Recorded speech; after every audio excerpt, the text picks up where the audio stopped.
avec le projet Harrison, je suis capable, ou bien nous avons la cartographie de risque en territoire de Walikale. Et que quand les partenaires viennent, je suis à mesure de les guider, car connaissant toutes les zones à risque, les personnes qui peuvent aller soit construire une maison telle part, je dirais non, non, ça ce n'est pas un lieu approprié à la construction. Et il y a la maîtrise de la cartographie de risque dans le territoire de Walikale.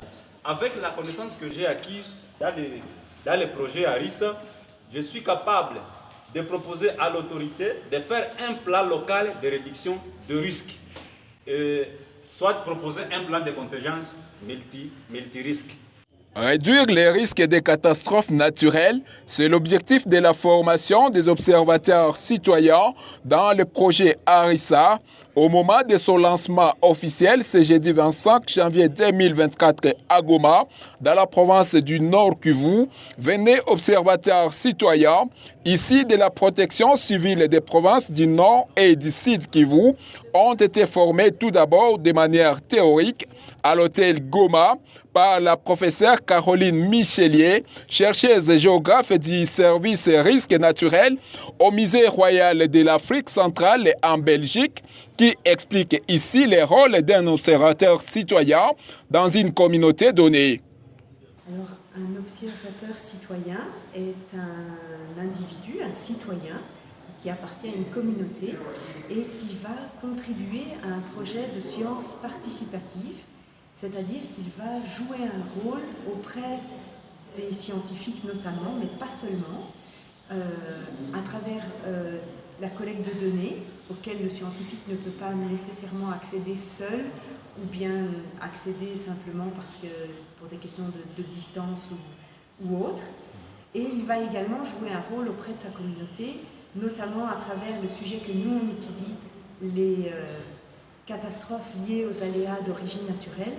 Eh bien, il va pouvoir jouer un rôle de sensibilisateur auprès de sa communauté. De ces 22 participants à l'atelier du lancement des formations des observateurs citoyens, des femmes ont pris part à ces échanges qui, après les explications données par les experts, dont la docteure Caroline Michelier et le superviseur des observateurs citoyens du Kivu et chercheur au centre de l'UIRO dans le site Kivu, qui a eu à souligner le sens humanitaire des observateurs citoyens. Motivés comme ils ont dit que c'est pour sauver des vies, ils ont vraiment le sens humanitaire qui les pousse pour faire ce travail, sauver la communauté et donner l'information aux autorités. Et vraiment, ce sont parmi les motivations. Et que les données de mon mémoire de master, et sur les 425 des ans 2021 et 2022, les observateurs citoyens ont récolté 425 événements. Alors, parmi ces 425, il y a eu 146 morts, 100 pour les Nord Kivu et 46 pour les sites Kivu. Alors, parmi les événements, ceux qui viennent en tête, ce sont les glissements de terrain. Par exemple, ici, avec le travail que nous faisons avec les amis, j'ai en tête vraiment la cartographie de ces catastrophes. Par exemple, sur mon territoire de Massissi, là, plus qu'il y a les glissements de terrain et les inondations. Alors à Beni, il y a les foudres et un peu de glissement de terrain. Mais par contre, à Walikale, où il y a presque tous les types d'événements, que ce soit les glissements de terrain, les foudres, les inondations, qu'on enregistre des tempêtes de vent violents. Au cours de la formation, un moment d'échange sur les récentes catastrophes naturelles dans la région du Kivu, comme celle de Kalehe, Uvira ou encore celui de Bukavu, a été observé. C'est à ce sens que M. Kambere Kavasi Exaucé, représentant des observateurs citoyens dans la région de Goma, interpella la conscience de la jeunesse sur leur rôle à jouer dans la réduction du risque des catastrophes naturelles. La jeunesse a le devoir de s'approprier cette affaire des catastrophes naturelles. Pourquoi? Dans les milieux ruraux, c'est les milieux les plus propices pour l'investissement. Et vous allez comprendre avec moi que quand il y a des catastrophes naturelles dans les milieux ruraux, la jeunesse a tendance de faire l'exode rural.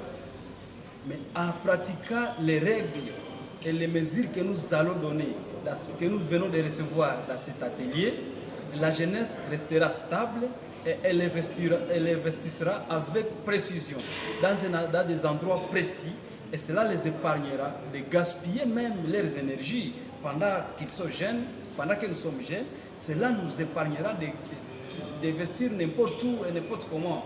Ça nous amènera d'être précis dans ce que nous faisons. Formation des observateurs citoyens répond aux objectifs du projet Harissa, lancé depuis 2019. 4 ans plus tard, 22 observateurs citoyens sont formés à Goma, où ils ont eu à effectuer les descentes sur terrain, notamment à Mogoma et au volcan Nyiragongo, après une formation théorique à l'hôtel Goma.